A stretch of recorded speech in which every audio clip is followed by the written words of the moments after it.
Most people spend their entire lives trapped in the exact same financial loop: work, pay bills, repeat. But what if you could completely rewire how money flows through your life in a specific 90-day window?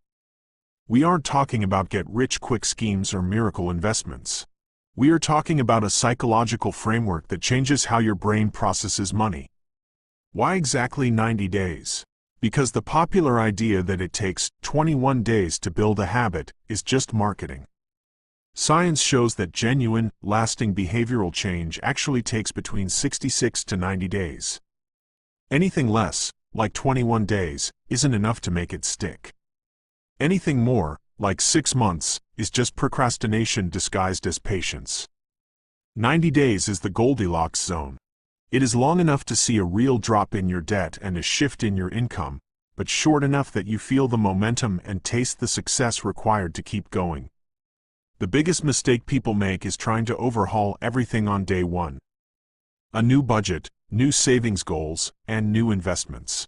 That leads to decision fatigue by day 18, putting them right back at square one. Instead, you need to partner with your brain, not fight it.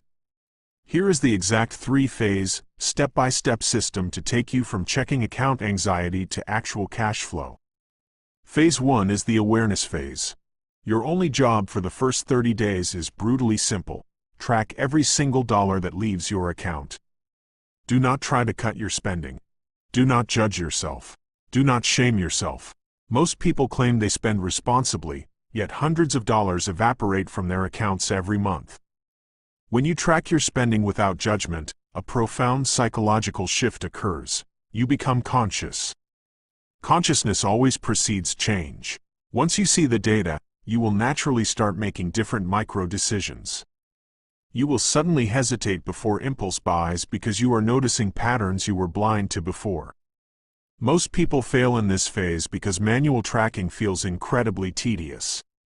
So automate it. Connect your accounts to a budgeting app and spend just 5 minutes a day reviewing the transactions. By day 30, you will likely discover shocking leaks. $150 in forgotten subscriptions. Or thousands of dollars a year lost to small, "I deserve this" purchases. This awareness is your catalyst. Now that your financial leaks are visible, you enter days 31 to 60, the restructure phase. This is where emotion meets action.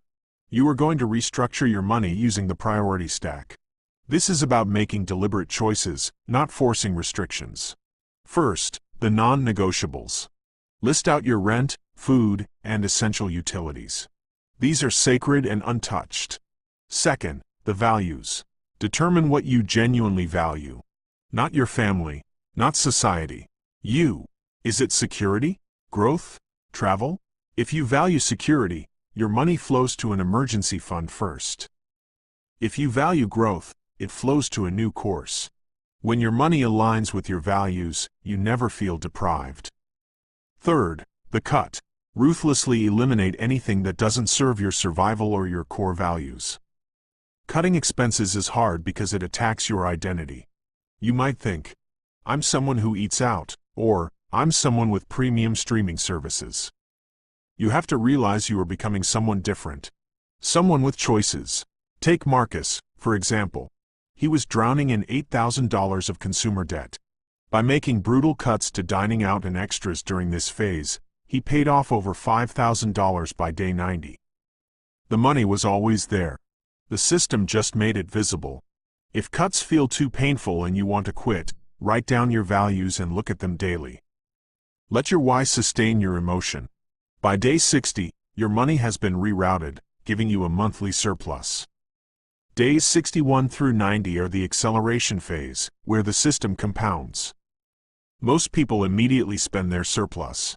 You are going to deploy it into 3 distinct destinations. First, the safety net. Build a 1 to 3 month emergency fund. This isn't an investment. It's psychological insurance. Desperation makes bad decisions, but safety makes strategic ones.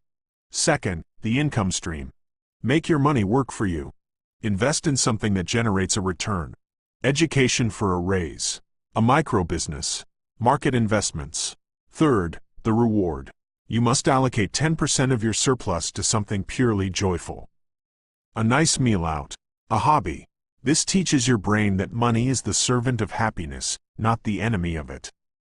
People often plateau in phase 3 because they are terrified of doing the wrong thing with their surplus money. The solution is to start small. Put $50 into a course, or $100 into a brokerage account. Action creates confidence. Take Alicia. She had a high income but was totally broke due to lifestyle creep. The system forced her to realize she valued security over designer clothes.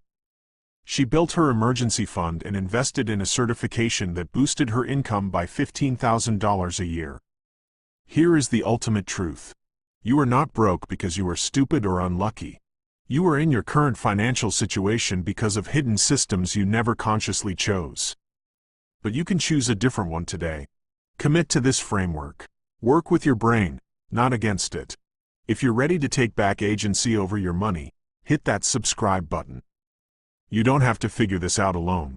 Start your 90 days right now, and by the end of it, your financial life will be completely unrecognizable.